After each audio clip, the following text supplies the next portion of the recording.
at this level and this job, we're all expected to perform and to play at a high level every day, and that starts today. So I certainly feel that. I think everyone on the team does, and I think that's healthy. I think that's the way it should be, and I know we're excited for the opportunities.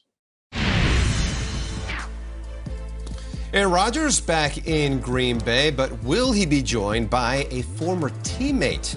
Well, NFL Network's Tom Pelissero reporting the Packers are in discussions with the Texans to trade for wide receiver Randall Cobb. Cobb spent the first 8 years of his career with Rodgers in Green Bay. He started just 2 games for the Texans, though, in 2020. Speaking of trades, Dolphins cornerback Xavien Howard took to social media Tuesday saying he has requested to be traded. Howard says he has never asked for a completely new contract from the Dolphins, just that he wants a reworked deal. Howard borrowing a line from Marshawn Lynch saying that he's going to be showing up to training camp so he doesn't get fined. He did say he will be professional while he is there. The best part of Xavien Howard's statement is that it came from him. Not from his handlers, not from any agents or PR firm. It actually came from him. And guys, we know there is going to be no shortage of suitors for his services. What a bummer for the Dolphins. An AFC contender. Things are so thick in the AFC. This is a huge bummer. When Will, we appreciate you talk to you about headlines in a little bit. This is one of the best in the game. When he signed his deal, guys, when he reworked his deal in 2018, the highest paid corner at the time, he led the league with 10 interceptions last season. What do we think about this news? As training camp kicks off, he wants a deal reworked. There's so much to this. And to Will's point, it is very clear that he wrote it himself. Sometimes we're not sure. This definitely came from the player because you would never have a publicist do this. In one way, I sympathize with him because he's like, dude, I had 10 interceptions. Nobody ever has 10 interceptions. Nobody ever has 8 interceptions. I just had one of the best seasons of all time. So good. I want to be paid, and I totally get that, and you want to redo it. But the statement was, oh my gosh. I mean, not only does he undercuts the team, he also kind of disses Byron Jones, his own teammate, who's making more than him, which is a little wonky, and then says in his own words that he signed a contract that he didn't understand, which also is not a good look. So I sympathize for him because his play does demand more money, but this was a really reckless thing. And now we have one of these, it's very hot right now, the hold in, they call it. Like Stephon Gilmore's kind of doing the same thing where you're like, I'm holding out, but I'm also there. Right. Which I can't begin to imagine how awkward this must be for a team that is a Brian Flores tight, strong Belichickian team. And now you have the cornerback who's showing up. It's almost like you'd rather him not show up because it's so weird. And it's an elephant in the room. Wonky, messy, unfortunate. He deserves money, but I don't know if there's a way to go about it, man. Yeah, to quote Marshawn Lynch, right? I'm just here so I don't get fined. It definitely feels weird right now as training camp shows up. And you know what else just kind of leaves a bad taste in your mouth? If you're a Miami Dolphins fan, there's so much momentum, so much positive energy down there. And everybody you talk to says they love playing for Brian Flores. So to have a player come out right now on the first day of training camp and say, look, I want to be traded. I don't love it from a team standpoint, from a teammate standpoint.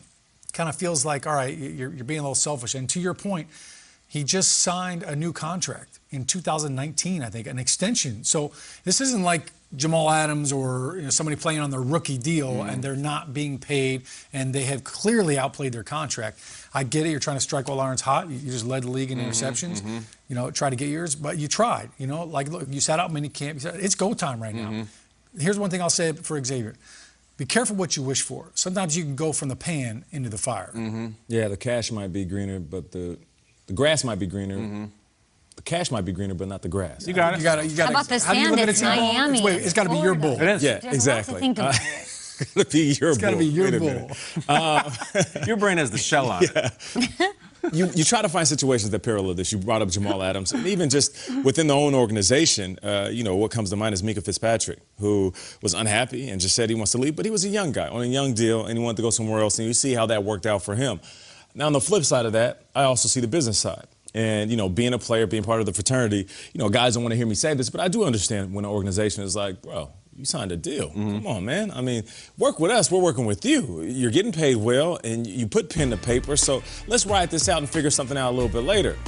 But then in recent history, where guys are basically saying, I don't want to be here, pay me or else, and they're getting their way, like, why does he have to be different in this situation? I mean, even this past offseason, J.J. Watt, who we thought was forever going to be Houston Texan, even though he had 1 year left, he was like, let me go. And they didn't trade him or nothing. They just let him go and let him walk and seek his own future. Matt Stafford, who I love, he had 3 years left on his deal, making big money. And of course, the Lions would have loved Matt Stafford to retire and ride off in the sunset as a Detroit Lion. But they were like, look, you don't want to be here, we'll let you go. So, yes, it might be more about money than it is about career, but he just falls in line with what has happened recently with superstars, lesser-known name guys, and everybody in between. So this is the trend. Yeah. Until a team puts their foot down and says, no, but that's why then guys are going to continue to ask for what they want. That's why teams maybe should, because it's like a slippery slope, isn't it? And those situations are all fair. I mean, Stafford wasn't coming off a great season, even like Xavier. I mean, Xavien has like a claim that I did this, but is it fair? Is it though? Like, does he? Is it fair that a player can ask for more money every time they have a good year? I feel like it's fair in life in general, and this is for everybody at home listening. If you feel like you have outperformed your contract, it's okay to go to the higher-ups and ask for more money. Now it's up to them to tell you no. Shut up, go back to work. But it is okay to feel like you have outperformed your deal. Yeah. That's what everybody should wake up and try to do. And you know what? Go ahead, go for it. Shoot your shot. Ask for it. Got it. You know what? If they say, hey, look, not right now, you know, I mean, sometimes it's not even like, no, heck no. It's just, look, not right now, and you don't like that answer. But you brought up Stephon Gilmore. Hey, look, there's a show out there. Some people like it, some people don't. It's called Wife Swap.